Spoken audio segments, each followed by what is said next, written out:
1200 on my necklace. Reach for it, goddamn it. Shit about to get hectic. Out of pocket and reckless. 1200 on my necklace. Reach for it, goddamn it. Shit about to get hectic. Out of pocket and reckless.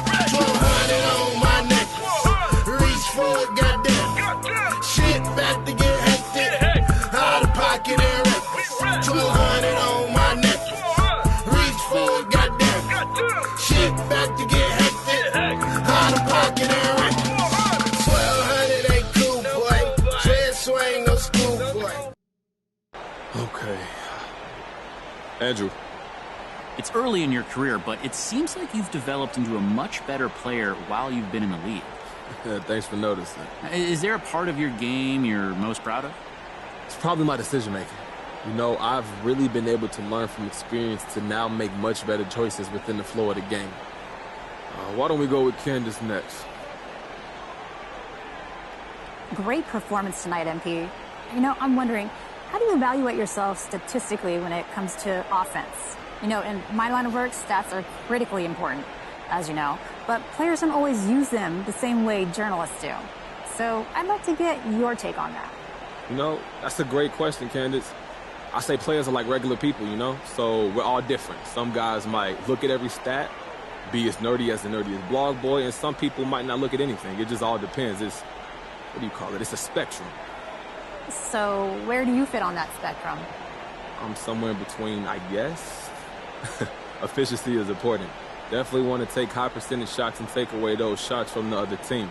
Sharing the ball is important, but how do you quantify sharing the ball? Assists don't tell the whole story, you know? Definitely not. So I guess me personally, I like to look at all of it because I'm a curious guy, but there are some stats that you got to take with a grain of salt. Stuff like PER, you just got to take all that with a grain of salt, I guess, but some more than others. All right, all right.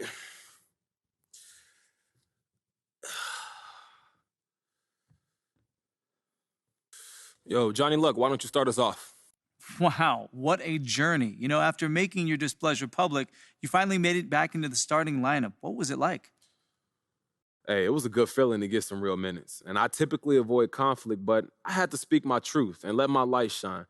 Hey, John, this is basketball, and it's not like I sold national secrets to the Russians. I just liked some posts saying they thought I should play more. How was I supposed to respond? No, I like sitting on the bench. No NBA player thinks like that. We all want to play. I wanted to play. Many experts say that social media can be a major distraction and perhaps even harmful. Does the social media stuff affect the dynamics in the locker room? That's a good question, John. The answer is no, though, at least from what I've seen. We're super close on this team, and that locker room is all the guys who love each other, and we keep it in 100 all the time. And if they feel like I'm being an idiot or trust and believe, they tell me. You know what I'm saying? I definitely heard from some folks who don't like my social media activity that's fine. They don't have to. And as long as we all compete and get along on the court, we can live and we can do whatever we like.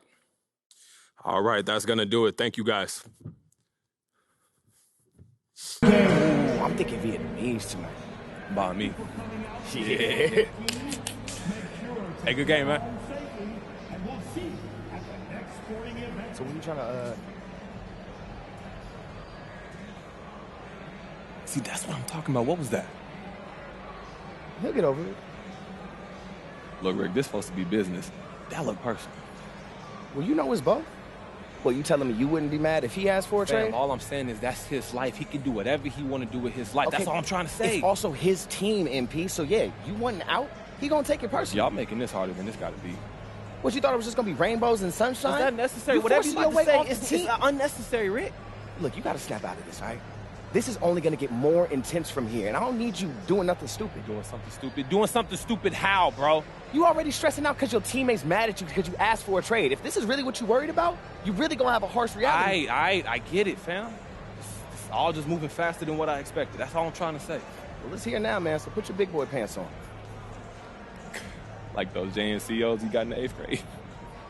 That was a phase, and I was finding myself. In a giant pair of parachutes. You know what? You said you weren't gonna bring it up again. You don't. Hey, that was the last time, I swear. Ooh, you look like a clown, bro. Hey, y'all. I gotta talk about this interview MP gave to my boy, Frank Valentine. First of all, nice scoop, Frank. You did good here. Second of all, I told y'all, this relationship is doomed. Dirty laundry in the press, finger pointing, complaining.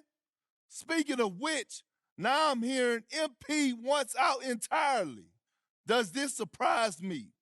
How do you salvage this relationship between him and Coach after all he's done, and so publicly? I know I wouldn't want this YouTube star on my team after all that. I hate to say I told you so, but if the shoe fit, wear it. This was a bad idea on day one, and it's a bad idea today. If I'm Harvey Lesser, I cut my losses and trade this kid immediately. He's not worth it. Hey, look, man, we need to talk about this Kendrick Perkins report. What about it? Look, Perkins is a big personality, but he's not a straight-up liar. So, look, I need to know if there's any truth to this. Do you want out?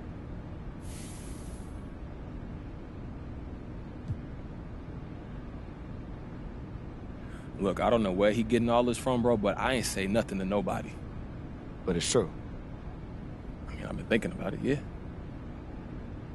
Well, this ain't the first place I want to go to anyway. You know, then you got all that drama, and I'm just starting my career, bro. This just don't feel right, man. like a gut feeling. Yeah, like that feeling you get when you're about to do something so stupid. Yeah, like when you tried to dunk on your dad in 7th grade. He fouled me. He didn't. Look, my point is this. I feel like that when I think about staying. Bro, I only feel good when I think about leaving. That's the honest truth. So you want out? Yeah. You mad? Mad? Oh, this is your career. No, I'm not mad. And everything you're saying is right on. I mean, you didn't want to go in the first place. It really hasn't been the best situation, and it sounds like you just want a fresh start. I think that's fair. Okay, so what we do now? Well, lucky for you, I already made an appointment with your agents. I did that when the rumors broke. I figured they were just going to tell you to weather the storm, but, I mean, now that you actually want to leave, I guess I'll go with you. Hey, look, we can figure out a strategy. We can get on top of this thing now. Yeah, that's why you pay me. May throw you in a little Christmas bonus, too. Yeah, I won't say no. Now, through all the bullshit that was surrounding Uwe ain't care. He ain't care about the hating-ass teammates, hating-ass Big Perk, hating-ass Twitter fans. He just kept doing what he doing. Dropping 40, moving it on, and being Uwe. Hey, guys. Okay, Frank, you want to start? Well, look, there's been a lot of buzz online that you want out. Now, how does hearing that make you feel?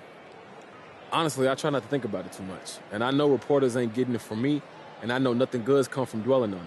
Sure, but do you think you'd benefit from a fresh start? Man, look, I'm not in a hurry to get out of here. I love my teammates, and I feel like our best ball is in front of us. I'm looking forward to continuing to grow and develop as a unit, to be honest with you.